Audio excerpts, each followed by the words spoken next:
Halo Fishkeeper, apa kabar? Moga-moga semua sehat selalu ya, baik pawangnya sama ikan-ikannya nih.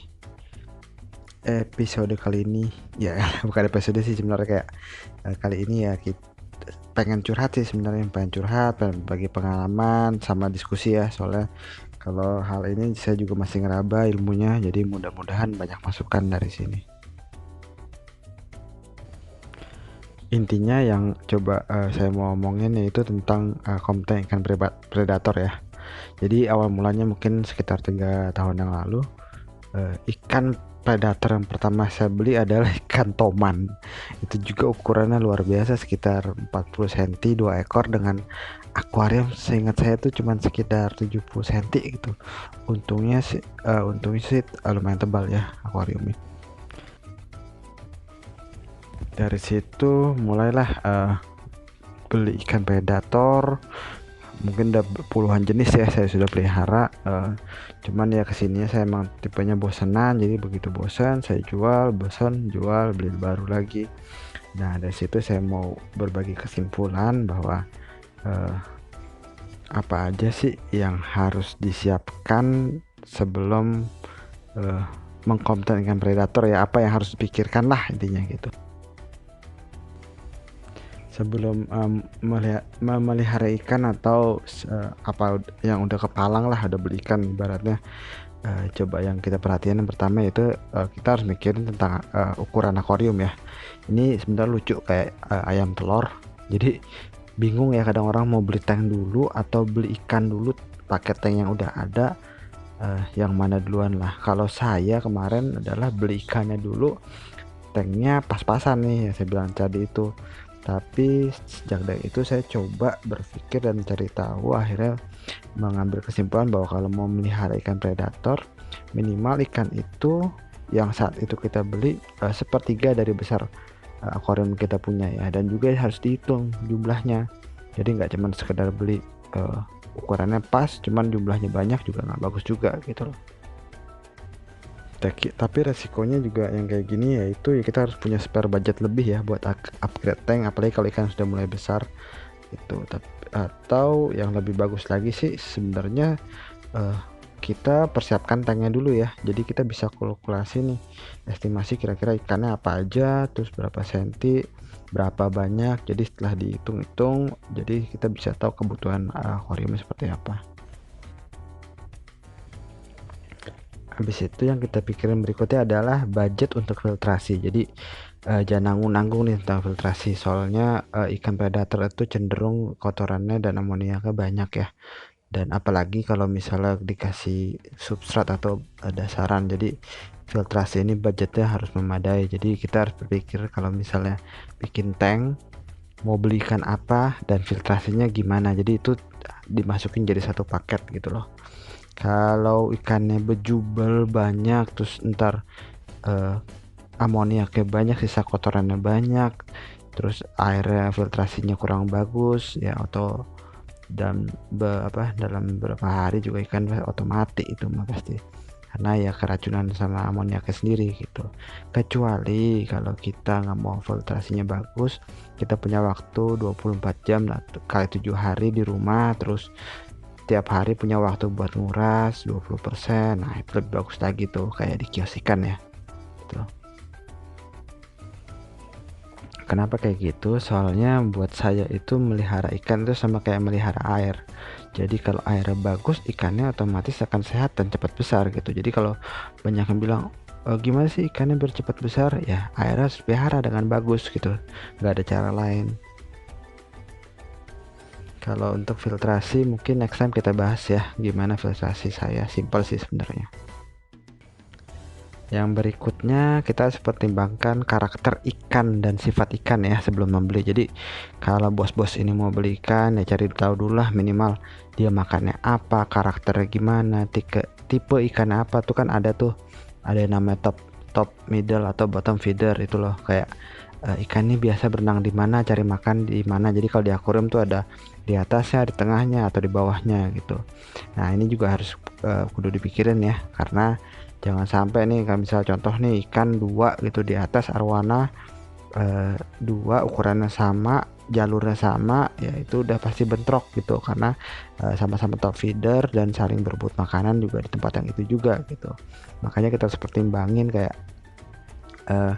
ya satu tank ini top feedernya siapa, middle feedernya siapa, bottom feedernya siapa, jadi aman lah. Dan juga kalau misalnya harus diperhatiin juga kayak terutama ikan-ikan bottom feeder ya, jangan sampai ikan middle feeder sama atas atau feedernya banyak, ntar pas kita kasih makan belum nyampe bawah juga makannya udah habis gitu, ya malah yang bawahnya malah kekurangan makanan gitu loh. Jadi hal-hal kayak gitu harus dipikirin juga sih sebenarnya.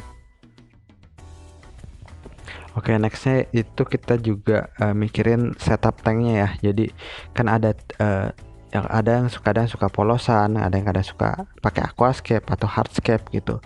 Itu tergantung selera sih. Cuman ya ada baiknya dipertimbangkan baik buruknya ya. Emang sih kalau kita mau nikmatin kayak ikan predator kesayangan kita pakai aquascape gitu. Cuman kan pasti ada plus ada minusnya gitu. Cuman ya itu lebih baik kita sendiri cari informasi ya. Jadi karena itu kembali ke selera sih gitu, karena semua juga akan ya ibaratnya kita pelihara ikan buat apa sih, ya buat nikmati, ya itu tergantung kita menikmatinya gimana sih, gitu aja. Yang terakhir tuh ya sekarang paling penting ya adalah pemilihan ikan gitu. Jadi pemilihan ikannya seperti apa, kita harus pinter-pinter ya. Jadi jangan sampai kayak ikannya mau campur ikan cuman ukurannya berbeda-beda jauh ya, kayak misal contoh kita beli artesi ukuran 25 cm, terus juga beli ikan yang ukurannya 15 cm, ya itu mah kalau artesi lapar auto lenyap itu dimakan artesi gitu. Jadi emang kita harus pinter-pinter ngelihat ya. Kayak apalagi kita mau beli cana kita harus tahu apa yang cana apa yang bagus buat tom tank, ibaratnya yang tidak terlalu agresif, yaitu fluoro gitu atau kerandang. Nah, jangan kita ya ibaratnya jangan cari cana yang agresif gitu, karena memang mungkin waktu masih kecil sih kayak maru gitu kan aman aja, tapi lama-lama kalau udah mulai teritorial ya bahaya juga buat ikan yang lain gitu. Ya sisanya sebenarnya lebih kayak ke seni ya, seni kita pelajarin ikan itu sendiri gitu, kayak kita melihara predator kayak arwana dalam satu tank, dia paling besar sendiri, ibaratnya dia ikan jagoannya lah gitu ya, kita tinggal nambahin ikan buat pendukungnya aja, tapi jangan sampai cari ikan, ibaratnya jangan cari jagoan yang lain gitu, sama aja itu kayak mengadu dua jagoan, sama ya siap-siap aja berantem lah gitu. Makanya kayak misal arwana kan kadang kita kasih tank mat ikan yang tidak agresif gitu, kayak apa namanya kapiat atau yang lain atau pari kalau di bawah ya gitu. Ya kembali lagi sih sebenarnya kayak yang mau melihara ikan ini maunya seperti apa. Jadi lebih baik sih sebelum memelihara atau mengkonten ikan predator di konsep dulu ya. Jadi konsepnya kayak kalau saya pernah dulu punya pengalaman pengen buat tank yang isinya ikan predator tapi yang albino semua. Nah dengan begitu, jadi begitu saya punya tank, saya set up tanknya, saya udah tahu mau belikan apa gitu. Jadi jangan sampai nanti kita ke kios atau beli online gitu membabi buta, ini kan bagus, ikan ini bagus gitu, asal main campur aja ternyata nggak cocok, berantem ikannya robek-robek rusak bahkan sampai mati, ya kita sendiri yang sedih gitu loh. Makanya di sini yang saya tekankan adalah kembali lagi sebelum mengkonten ikan, kita tuh harus pintar-pintar untuk memilih ikan apa, jumlahnya berapa, dan bagaimana memelihara yang menanganinya ya. Itu sih sebenarnya.